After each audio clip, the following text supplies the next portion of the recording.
We're living clearly in what we call troubled times. And I guess any newspaper you pick up, any TV commentator you talk to, and probably a lot of the spiritual teachers who are online are trying to talk about all this.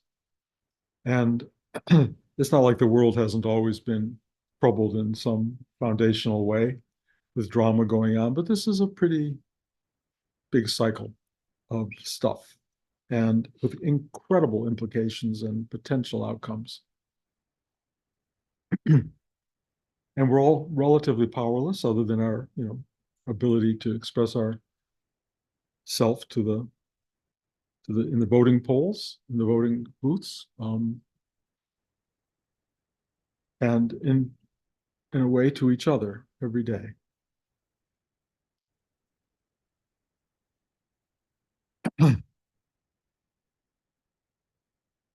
So my algorithms on on YouTube have brought me back in touch with a teacher who I used to really love named Jeff Foster. And I actually sought him out at one point in my life, and was the universe aligned something, and the two of us had lunch, and then he came over to my house in LA. We had long talks, went for long walks.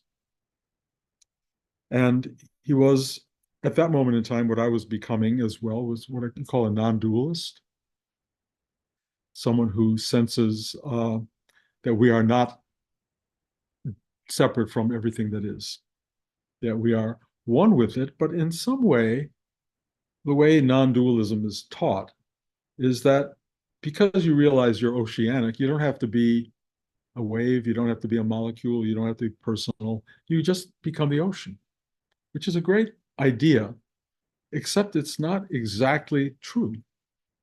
And I've been moving myself through my own meditation practice into a different version of that. And I discovered Jeff online the other day, and he has done exactly the same thing.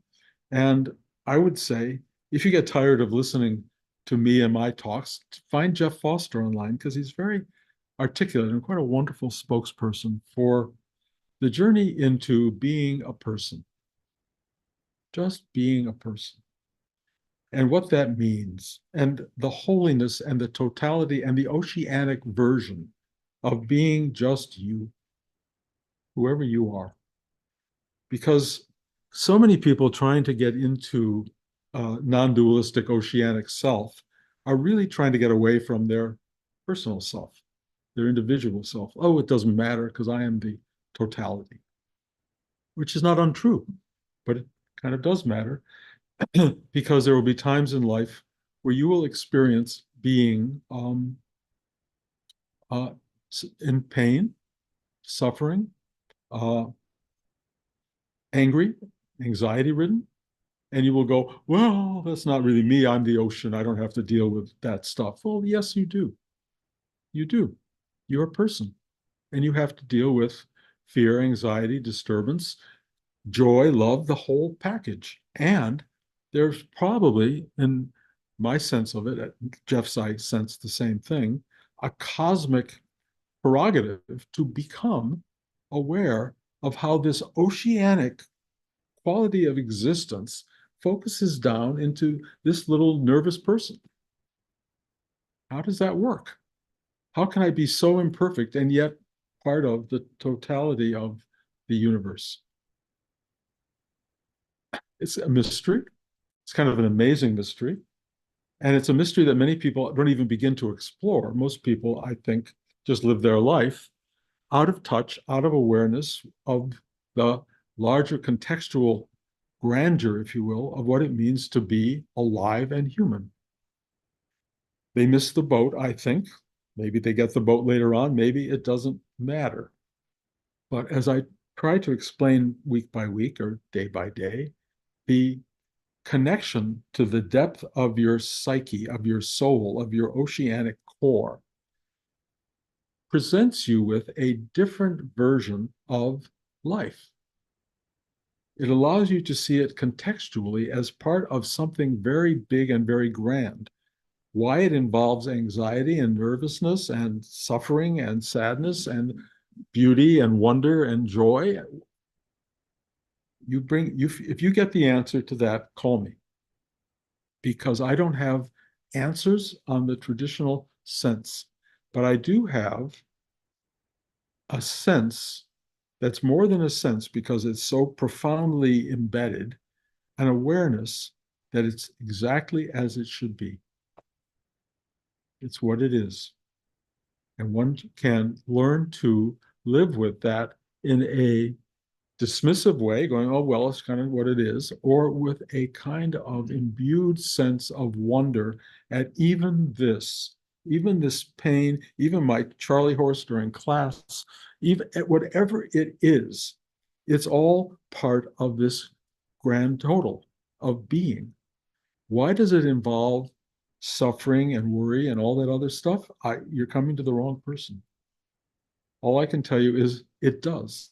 And the fact that it does is really meaningful because we are here to experience, witness, and live this exquisite, unexpectedly brilliant life that we have, however it's unfolding.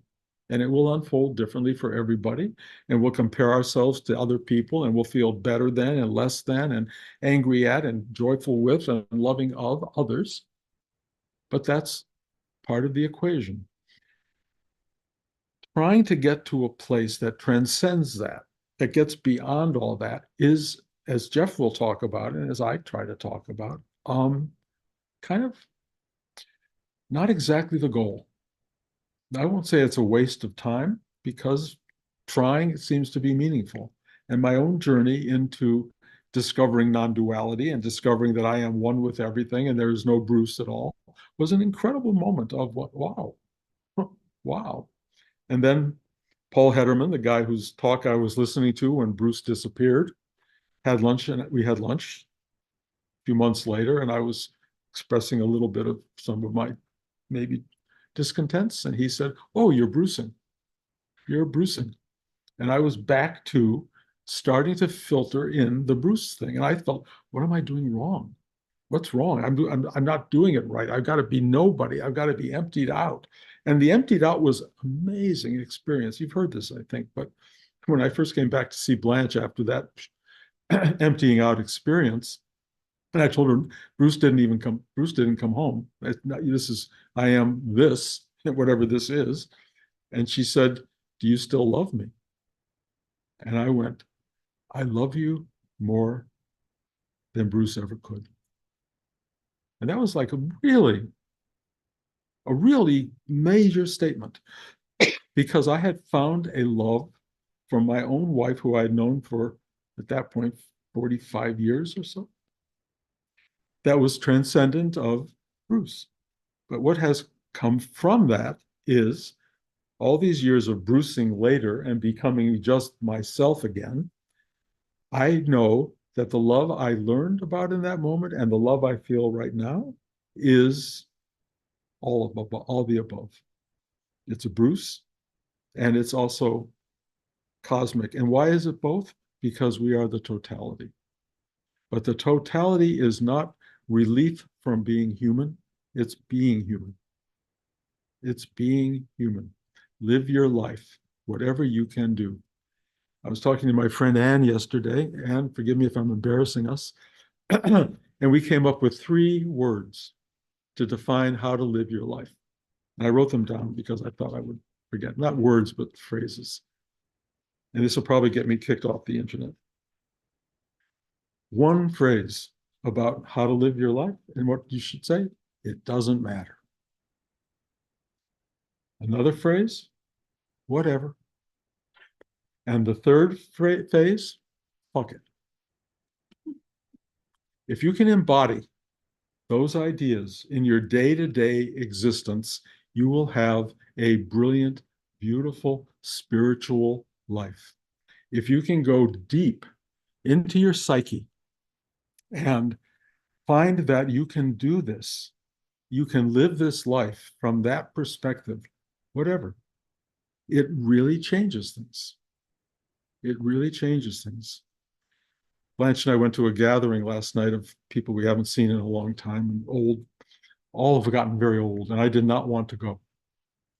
But Blanche wanted to go. I don't know why, because she can't hear a thing anybody's saying.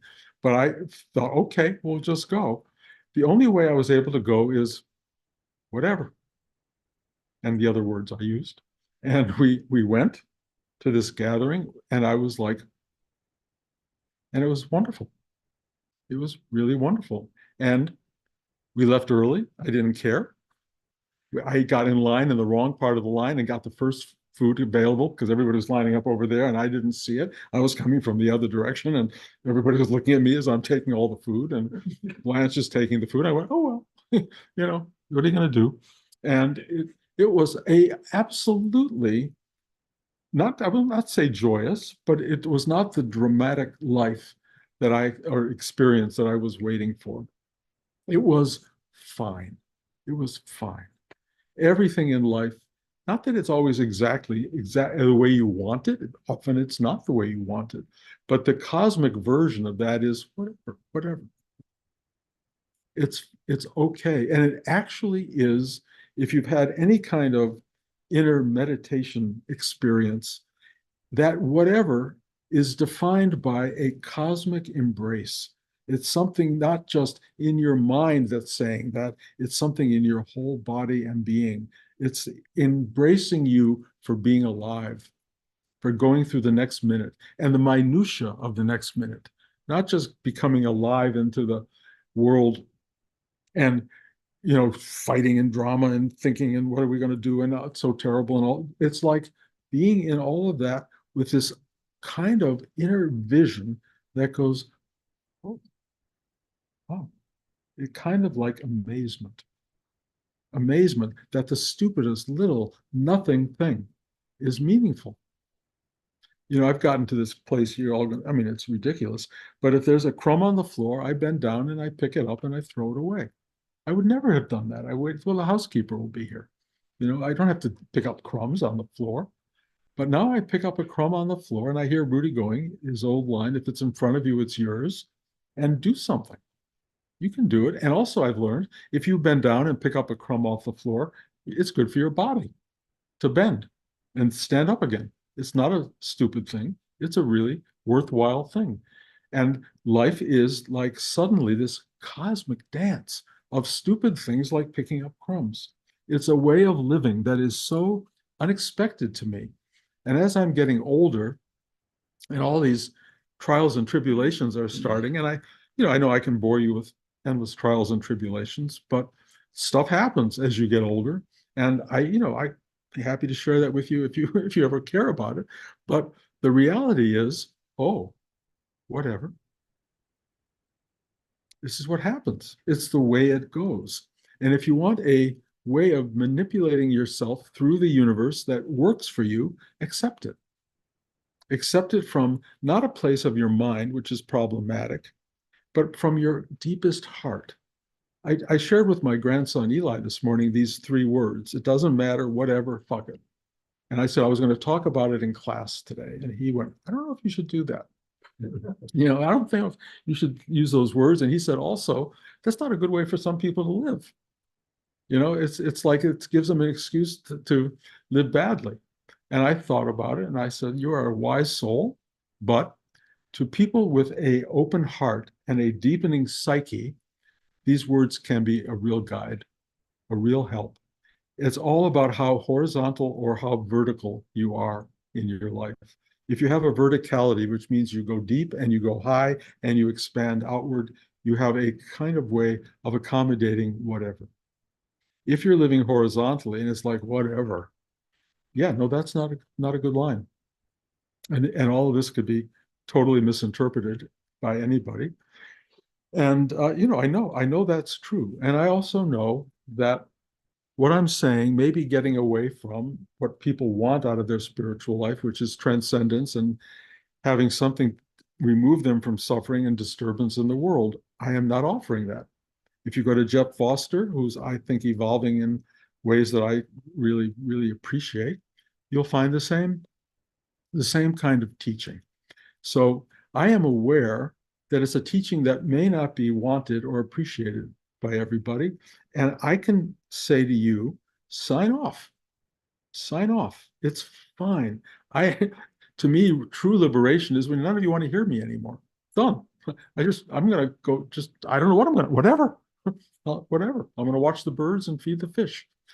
And that's what I will do. So if you start to migrate to other teachers who have more, whatever it is you're looking for, God bless.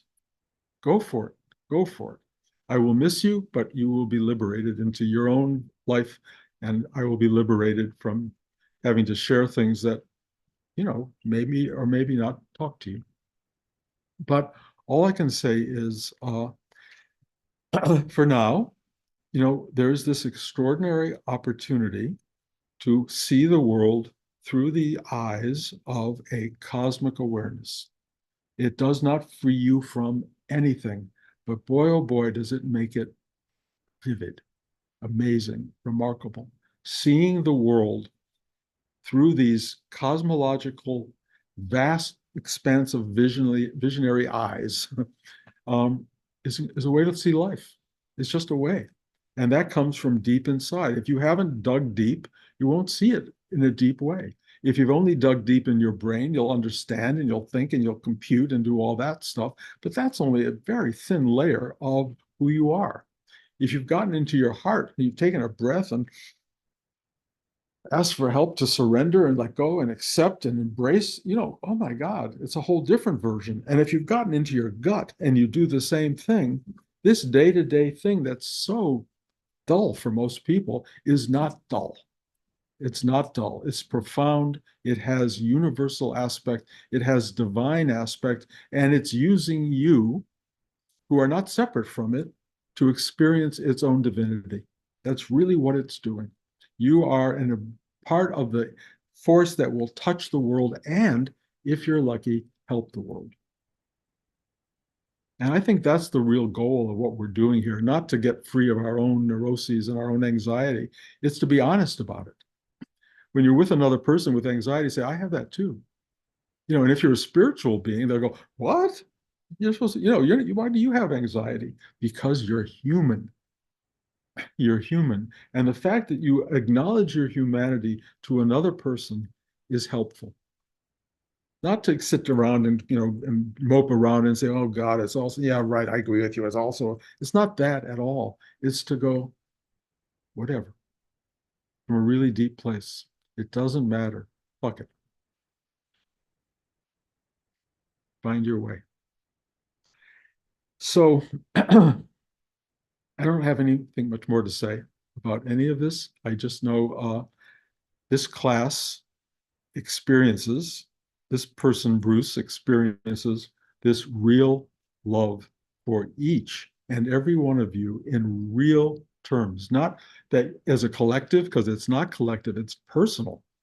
You show up as a person, and the person is an embodiment of something I honor and feel grateful to know.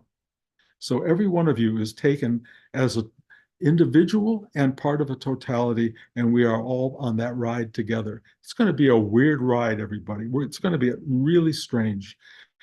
Don't be afraid of saying, I don't understand. I'm afraid. I don't know how to deal with this. All we can do, sit together, hold hands, look outside. I just put in a whole new garden. Blanche and I planted all over the house. Not ourselves, we had people come and do it. I just said, and I think I've said this week after week, I'm home, I'm in my home, I'm going to make it the most beautiful place I can reside possible and live my life. Of course, what happens the minute you put in a garden and everything is beautiful is we put in all this irrigation and now our water isn't working in the house. So welcome to truth. Welcome to reality. We now have a limited water supply, but the plants are so happy. And that's what's going on. This is the world we live in. Embrace it, be grateful, and say whatever. Okay. Any comments, George? Thank you, because we all live this life of thinking we're holier than thou. We're all somewhat of a schmuck somewhere inside. You have to acknowledge that and also become part of it. There you go. That's the class. George basically said, I don't know if you could hear him, that we're all schmucks and that we're all part of everything, which, there you go. So I'm in total agreement.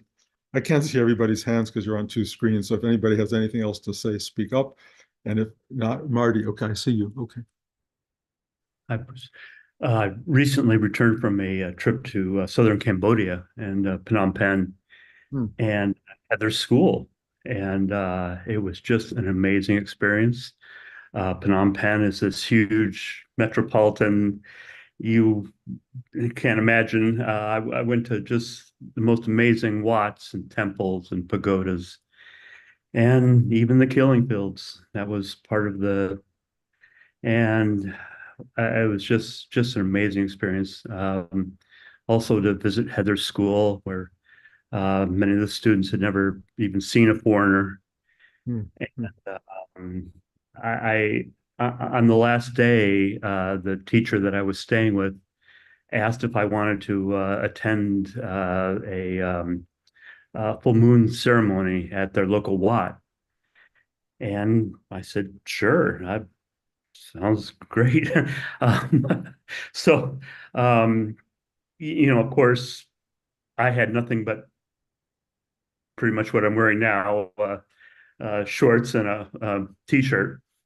And I walked into this temple, and there were hundreds and hundreds of beautifully dressed people who were all staring at me as I was making my way past the monks.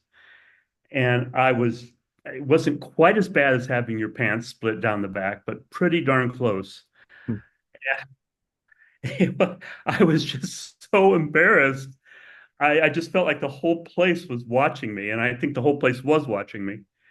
And it was, I was just so self-conscious because anyway, I just felt very self-conscious to say the least. But afterwards, when I finally got outside, met some wonderful people who were just, amazed to meet an American. Most never had. And they actually took me to meet the head meditation teacher. And this guy was like straight out of Central Casting, just a wizened Asian man. And it was just such an experience. And they asked me if I had any questions. And I said, well, just one. Um, Unfortunately, I was born with the monkiest of monkey minds and have always had trouble going deep into meditations. Do you have any advice? And he said, that's the nature of the mind. Just keep trying. And I thought, I think that's what my teacher would have said. Yes, I will acknowledge that the other quality being, I've observed your monkey mind for was it 4 decades now, and you know it has never stopped me from loving you. I am totally aware of your mind, but I'm also more aware of your heart than you are. And I go into your heart on a regular basis, and I see that it's beating and it's joyous and it's loving and it is massive. And one day you will know how great and how expansive and how wonderful you really are. And that's really important. And that's all I look forward to is seeing the moment where you go, oh, it will happen. I know it's happened in moments, but it will happen. And it will happen pretty much for everybody here because monkey mind is not unique to you, Marty. It's really, That's what he said. That's what he yeah, said. That's the nature of the human. You're nothing special, basically. exactly, exactly. And learning how, I mean, Rudy said, take a breath and ask for help to surrender, meaning let go of the mind, because trying to define the world through your mind is unfortunately a very, very shallow form of understanding the world. So just go deeper and deeper and deeper. There's a reason you're in Cambodia. There's a reason you've been to Angkor Wat. There's a reason you've been to the killing fields. There is there's a great, I mean, when I was younger, when I was a kid, I was in the same place, but there had been no killing fields yet. It was a truly holy spot. And I felt really honored to be walking in those ruins. You're walking in those ruins now and sort of carrying me, if you will, on that journey, which I love. We're all part of this larger world. We're all experiencing it through our own individual lives, but it all goes back to the collective, and the collective goes, wow, This is amazing. So thank you. Thank you for sharing. And also, I finished your book. Oh, Wonderful. I loved it. I cannot recommend the Audible version highly enough. thank you. That's if you're that is the best. Just to hear your voice put together all these pieces that we've heard over the years that I finally can get in my chronological mind how it all, I've heard the Bloomington, Yeah. the Detroits, and the, but Thank you. it's truly a wonderful book, Bruce. Thank you. Appreciate that. Love you all.